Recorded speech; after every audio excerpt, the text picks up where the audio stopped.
Muhammad Idham, sebuah nama yang diberikan kepada anak laki-laki periang yang kini berusia 5 tahun yang tinggal di sebuah dusun bernama Rambu Alas, sebuah dusun yang berada di lereng Gunung Sumbu. Idham, sapaan akrabnya. Ia tinggal bersama kedua orang tua dan 3 orang kakak di sebuah rumah kayu yang sederhana. Setiap hari bapaknya yang bernama Pak Rizwal hanyalah buruh serabutan, yang mana apabila ada tetangga yang membutuhkan tenaganya, maka ia akan bekerja.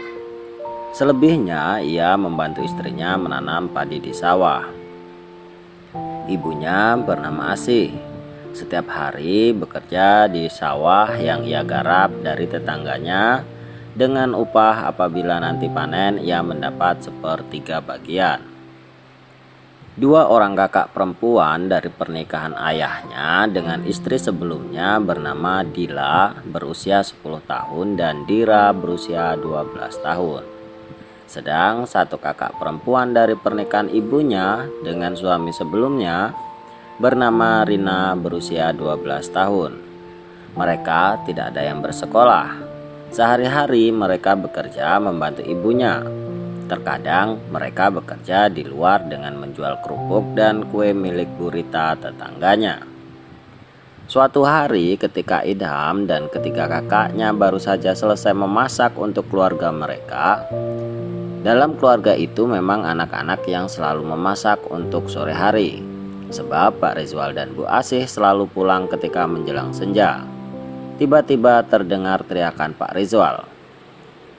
"Katakan saja terus terang, aku sudah tahu semuanya," teriak Pak Rizwal. "Sumpah Kang, aku tidak berbohong. Aku tidak ada hubungan apa-apa dengan Wisnu," jawab Bu Asih. "Sudah nyata-nyata ada orang yang melihat kalian bermesraan masih saja berkilah," tuduh Pak Rizwal. "Sungguh Kang, kami hanya mengobrol saja. Kebetulan dia lewat dan mampir," kata Bu Asih. "Ngobrol tapi berduaan dan duduknya dempetan. Ngobrol apaan?" Pak Rizwal penuh emosi. Dan plak! Pak Rizwal tak lagi sanggup menahan emosi dan akhirnya menampar Bu Asih. Bu Asih tersungkur ke lantai. Air matanya mengalir tak tertahan lagi. Hatinya kacau bercampur antara marah, sedih, dan kecewa. Masih terasa panas di pipi bekas tamparan tangan Pak Rizwal.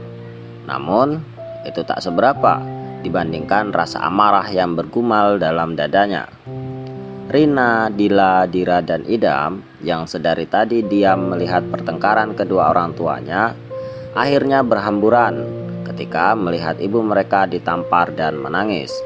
Terutama Rina, ia langsung berlari ke arah ibunya yang masih bersimpuh dan menangis. "Ibu!" teriak Rina disusul ketiga saudaranya. Mereka berempat memeluk ibunya yang masih menangis. "Tak apa-apa nak, ibu baik-baik saja," kata Bu Asih menenangkan, namun dengan derayan air mata yang semakin deras. Ia tak dapat menyembunyikan betapa hancur hatinya saat itu.